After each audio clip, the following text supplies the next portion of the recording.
மாமல்லபுரம் அடுத்த கடம்பாடி ஊராட்சியை யாராவது காப்பாற்றுவார்களா என்று பலரும் எதிர்பார்த்து காத்துக் கொண்டிருக்கின்றனர்.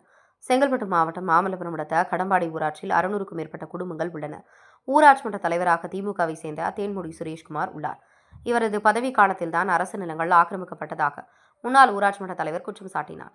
இதுகுறித்து செய்தியாளர்கள் சந்தித்து பேசியவர், கிட்டத்தட்ட 10 ஆண்டு காலமாக ஊராட்சி மன்ற தலைவராக இருப்பவர் தேன்மொழி சுரேஷ்குமார். அத்துடன் எடப்பாடி காலம் தொட்டு ஊராட்சியில் உள்ள அரசு நிலம் பல இடங்கள் ஆக்கிரமிப்பில் உள்ளது. ஆக்கிரமிப்பு குறித்து கலெக்டர் முதல் மாவட்ட எஸ்பி, டிஎஸ்பி என அனைத்து நிலையிலும் மனு கொடுத்தும் இதுவரை எவ்வித நடவடிக்கையும் எடுக்கவில்லை என்ற குற்றச்சாட்டை முன்வைக்கின்றனர். கடந்த திமுக ஆட்சியில் யாரும் நடவடிக்கை எடுக்கவில்லை. எங்கள் ஊராட்சியில் உள்ள சுடுகாடு நிலம் ஆக்கிரமிப்பில் உள்ளது.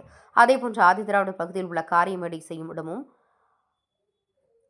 இப்போது திமுக மாணவரணி அமைப்பாளராக உள்ள சேட் என்பவர் ஆக்கிரமித்துள்ளதாகும். அந்த இடத்தில் பல ஆண்டுகள் பழமை வாய்ந்த புளியமரம் உள்ளதாகும்.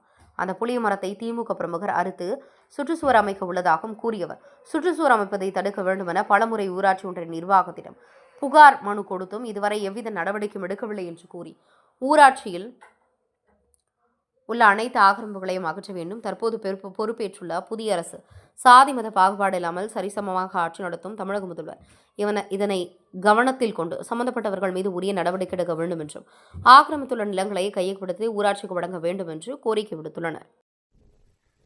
வணக்கம். நான் செங்கல்பட்டு மாவட்டம் திருப்பூர் தாலுக்கா கடும்பாடி கிராமத்துடைய முன்னாள் தலைவரும் கூட 2001 நம்ம 30 வருஷமா சமூக சேவை. ஆனால் கடந்த 10 வருஷமா நிறைய ஆக்கிரமிப்பு நம்ம ஊராட்சியில தெருக்கள், குடிசை பகுதி உள்ள சந்தை எல்லாமே சாலைகள், சுடுகாடு ஆக்கிரமிப்பு பண்ணி அதில் உள்ள மண்ணெல்லாம் எடுத்து கூட லேஅவுட் போகிறதுக்கு சில செய்தாங்க. இப்போ ரீசெண்டாக அந்த காலனி மக்கள் கருமாதி நட்டுற இடம் பெரிய புளிய மரம், 300 வருஷத்து மரம். அது அந்த மரத்துக்கிட்ட தான் அந்த மரத்துக்கு வடக்கு புறத்துல தான் உட்காந்து எல்லாமே காரியெல்லாம் பண்ணுவாங்க. பக்கத்துலேயே குளம் இருக்குது. அந்த எல்லாமே எஸ்சி பப்ளிக் வந்து அங்கதான் கருமாதி பண்ற இடம். இன்னைக்கு அங்க இருக்கிற திமுக மாணவரணி அமைப்பாளர் வந்து சேட்டுன்றவரும் அந்த இடத்துல ஆக்கிரமிப்பு பண்ணி அந்த மரத்தையே சிறுகு வெட்டின்னு. இது குறித்து நான் கலெக்டர் கிட்ட பெட்டிஷன் கொடுத்தேன்.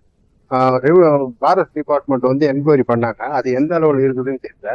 இப்போ அவங்க அண்ணன் வார்டு மெம்பர், அவங்க அண்ணி இருக்கிறாங்க காந்தின்னு சொல்லிட்டு, அவங்க அண்ணன் காந்தியோட கணவர் வந்து அந்த இடத்துல வந்து அந்த இடத்த உறுதிப்படுத்துற அளவுக்கு காவா போட்டு, நடு ரோட்ல காவா போட்டு அந்த ஏற்கனவே ஆக்கிரமிப்பு பண்ண இடம் அவங்களுதுன்ற அடிப்படையில உறுதியாகத்தினுடைய நடவடிக்கையில வீணா வந்து பஞ்சாயத்து துட்டை வேஸ்ட் பண்ணி அந்த இடத்துல காவா போடுறேன். அது இன்னைக்கு தடுத்து ஏற்கனவே கம்ப்ளைண்ட் கொடுத்து நடவடிக்கையில் இருக்குது. நான் இப்போ ரீசெண்டாக மகாபலிபுரம் போலீஸ் ஸ்டேஷன் எஸ்பிக்கும் கொடுத்துருக்குறேன், போலீஸுக்கும் ஏற்கனவே ஆன்லைன் கம்ப்ளைண்ட் கொடுத்துருக்குறேன், தபால்லையும் அனுப்பியிருக்கிறேன். இவங்க ஆளுங்கட்சி வச்சு, திமுகன்ற ஆளுங்கட்சி வச்சு இவ்வளவு நாள அந்த கம்ப்ளைண்ட்டுக்கெல்லாம் எந்த விதமான நடவடிக்கையும் இல்லாம தான் இருக்கு.